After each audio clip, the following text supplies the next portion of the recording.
It's Thursday, October 17th, 2019, and I'm Dave Sobel. 4 things to know today. Google's event has a theme you care about. Net neutrality in Washington state. Twitter's policy inconsistencies continue. And 2 more pieces of cybersecurity data. This is the business of tech. Google held their Made by Google event this week and announced a bunch of new hardware. The product list includes the Pixel 4 and Pixel 4 XL, new Pixel Buds, Stadia, Nest Wi-Fi, Nest Mini, and Pixelbook Go. There is tons of coverage around the internet, and none of the hardware will be covered here, as you can find all those details elsewhere. So why even bring it up? The term ambient computing was the buzzword of the day on Tuesday. This actually explains the entire theme of Google's approach. The idea is to bring Google services together to be accessible wherever the user is. The hardware business is focused on ensuring they deliver the right experience and put it into the right places. In a conversation with CNBC, Google's head of hardware, Rick Osterloh, said, "Our vision for ambient computing is to create a single, consistent experience at home, at work, or on the go, wherever you need it.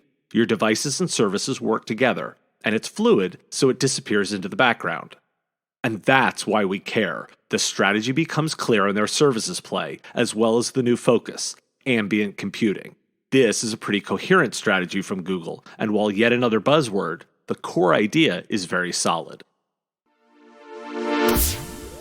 Following up to coverage of net neutrality, Washington state cleared a new hurdle in its attempts to enforce its own laws when a federal appeals court vacated the FCC's decision to preempt all state net neutrality laws. The state of Washington imposed its own net neutrality law back in June of 2018, which is still in effect today.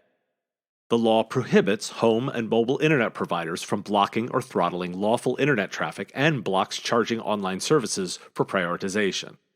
3 other states, California, Oregon, and Vermont, have adopted statutes to regulate broadband providers' network management practices, but California and Vermont are not enforcing them. Oregon's law is less strict than Washington's, forbidding state agencies from purchasing broadband services from ISPs that violate net neutrality principles. Governors in several other states have issued executive orders that are similar in intention. This is a big public policy area that's been ceded by the federal government.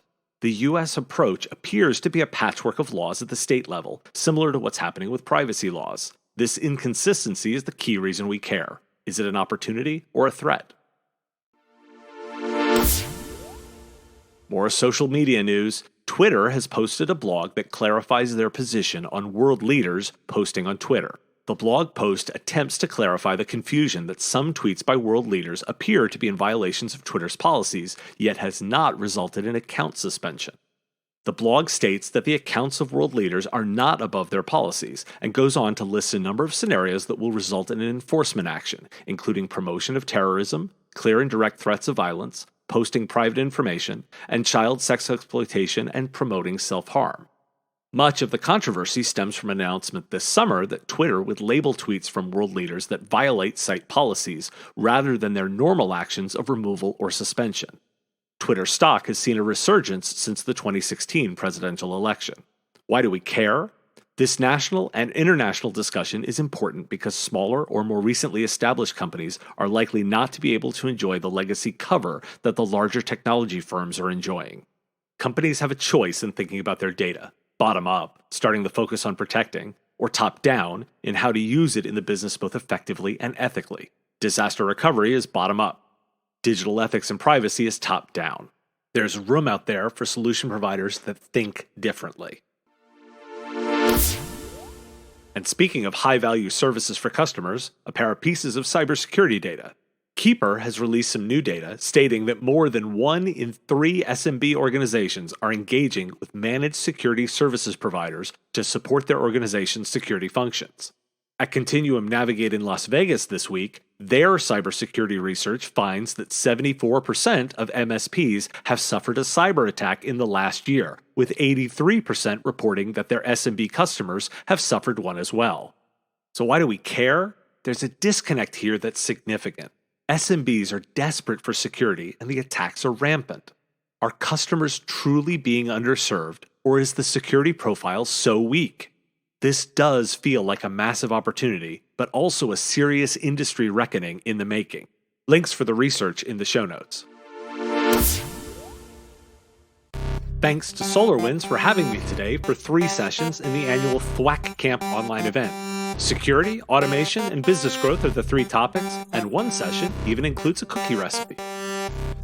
Thanks for listening to The Business of Tech. You can find us online at mspradio.com, in your favorite podcatcher, in your news flash for Amazon Alexa-enabled devices, or find episodes on Facebook, Twitter, and YouTube.